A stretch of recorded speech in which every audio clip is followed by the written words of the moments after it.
कहानी है रामपुर गांव की, जहां के मर्द महिलाओं को हमेशा नीचा दिखाने की कोशिश में रहते। अरे अभी तक खाना नहीं आया क्या? मुझे एक और शादी करने की जरूरत है। नहीं जी नहीं, ऐसा मत करना, वरना मैं कहाँ जाऊंगी। खाना लेकर मैं अभी आई जी।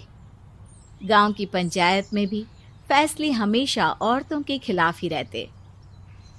मैं जो फैसला सुनाता हूँ वो भगवान की आज्ञा होती है। इस लड़के ने अपने मन से शादी करके अच्छा नहीं किया। लड़के को घर भेज दो और इसकी शादी इसकी जाति की किसी लड़के से करवा दो। लेकिन ये लड़की, इसे तो गांव के बाहर निकाल दो। नहीं नहीं जमींदार साहब, ये क्या बोल रहे हैं? ऐसा नहीं हो सकता। मेरी बेटी मासूम है, इसे अच्छे बुरे की समझ नहीं है। अरे कहाँ जाएगी ये बेचारी? कहाँ जाएगी? इतनी चिंता है तो पूरे परिवार का गांव निकाला कर देते हैं। बेचारे पूरे बसे बसाए परिवार को गांव छोड़ना पड़ता है। चाहे जो हो, अगर बेटियों को कंट्रोल नहीं कर सकते तो गांव में रहने का कोई मतलब नहीं है। यहाँ औरतों को दब कर रहना होगा। कोई भी अपने हिसाब से कुछ नहीं कर सकता, सब ईश्वर की मर्जी से ही होगा। तभी गांव का एक आदमी दौड़ा दौड़ा आता है। सरपंच साहब, जमींदार साहब, वो कालिया है ना, उसकी बेटी पढ़ने के लिए शहर जा रही है। अच्छा, ये कब हो गया? और कालिया की हिम्मत कैसे हो गई ऐसा करने की?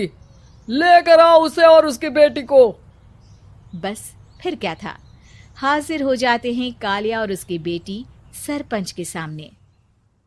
अरे कालिया, ये क्या सुनने में आ रहा है? बेटी को इंजीनियर बना रहा है तू?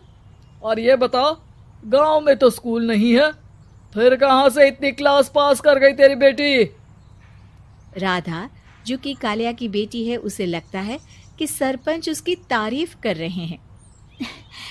सरपंच जी, मैंने ऑनलाइन पढ़ाई की है, डिस्टेंस लर्निंग से। सभी में मैंने अच्छे नंबर पाए हैं, जिसे देखते हुए शहर की इंजीनियरिंग कॉलेज में मुझे स्कॉलरशिप मिली है। वाह जी वाह, क्या होती है ये? पहले तो ये बताओ, फिर आगे की बात करते हैं। पूरा गांव राधा की बात सुन रहा था और राधा बोलती जा रही थी। तो ऐसे मैं फ्री में एक अच्छी शिक्षा लेकर गांव में जो कुछ परेशानियां हैं, जैसे बिजली, पानी और इंटरनेट जैसी समस्याओं के लिए काम करूंगी। मैं गांव को शहर से जोड़ने के लिए पुल का निर्माण करवाने का प्रस्ताव रखूंगी। मुझे पूरी उम्मीद है कि जल्द ही हमारा गांव भी तरक्की की राह पर चल पड़ेगा। राधा की बात सुनकर सारे गांव वाले ताली बजाने लगते हैं। सरपंच को समझ नहीं आता कि वो क्या करे।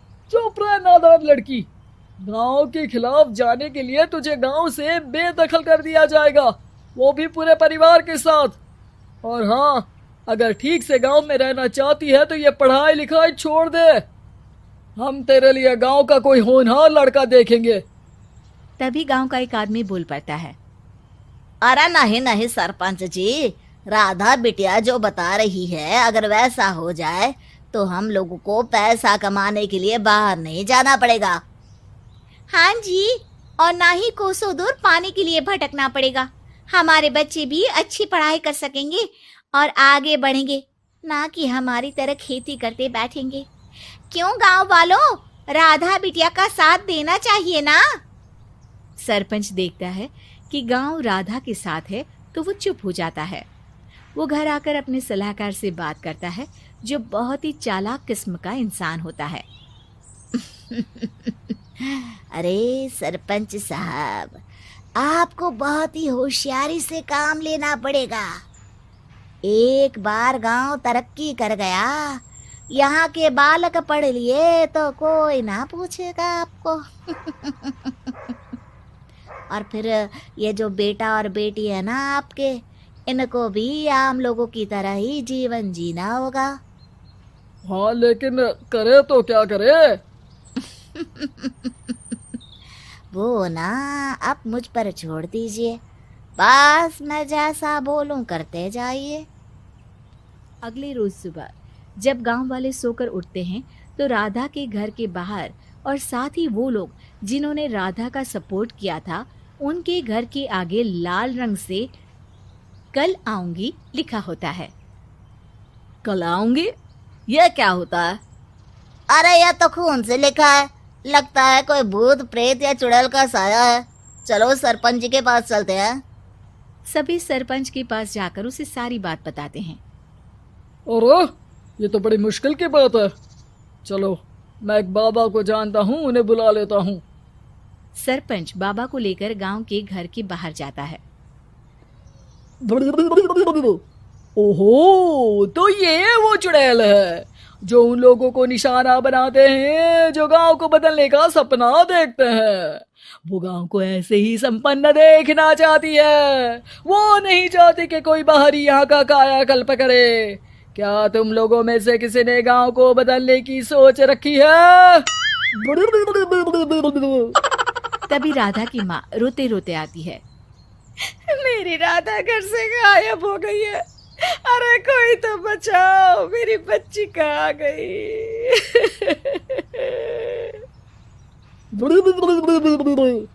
ले गई वो चुड़ैल, तेरी बच्ची को ले गई।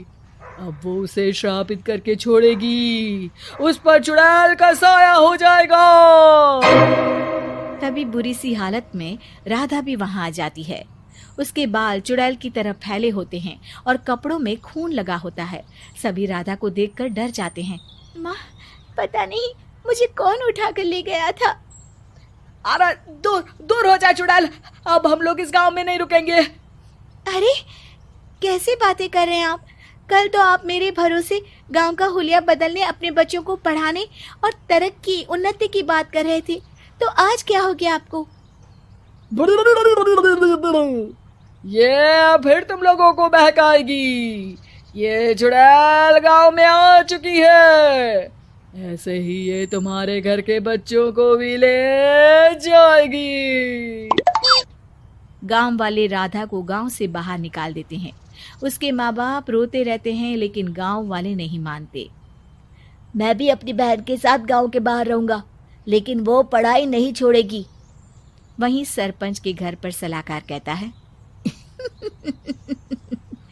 देखा, सांप भी मर गया और लाठी भी नहीं टूटी। लेकिन अगले ही दिन सरपंच के घर के बाहर भी वही शब्द लिखे होते हैं। और फिर सरपंच की बीवी कहती है, हमारी बेटी को किसी ने अगवा कर लिया है। तभी राधा का भाई वहां आ जाता है। अरे गांव वालों, मैंने सरपंच जी की बेटी को देखा था। वो चुड़ैल उसे उठाकर ले जा रही थी। अरे क्या मजाक कर रहे हो? नहीं नहीं सरपंच जी, आप नहीं जानते। वो चुड़ैल अब आपकी बेटी में आ जाएगी, जैसे राधा के अंदर आ गई थी। तभी सरपंच की बेटी वैसी ही हालत में वहां आती है जैसे राधा आई थी। पापा, पता नहीं कैसे मैं गायब हो गई थी। चुड़ैल, इसके अंदर भी चुड़ैल का साया है, मारो इसे। अरे नहीं नहीं, इसे भी राधा के पास गांव के बाहर ही भेज दो। अरे चुप रहो, मेरी बेटी कहीं नहीं जाएगी और चुड़ैल वुड़ैल कुछ नहीं होता है। अरे कैसे बात कर रहे हो सरपंच जी? आप तो बोल रहे थे कि आपका फैसला भगवान का ज्ञान होता है, तो अपने पर बात आई तो अब आप ऐसे बोल रहे हैं। अरे ना ना ना, आपको अपनी बेटी को त्यागना ही होगा। अरे बुलाओ बाबा को। राधा का भाई बाबा को ले आता है, जिसे अब गांव वालों के डर के कारण सच बोलना पड़ता है। मैं कोई बाबा नहीं हूँ, मैं तो मोची था। ये सलाहकार महोदय ने मुझे कहा था एक्टिंग करने को। अब वो मुझे पैसे देने वाले हैं। अब मुझे माफ कर दो। गलती हो गई, मुझे माफ कर दो। तभी वहां राधा आ जाती है। देखा सरपंच जी, जब गांव के बच्चे साक्षर होंगे तो आप जैसे लोगों की चालाकी नहीं चलेगी।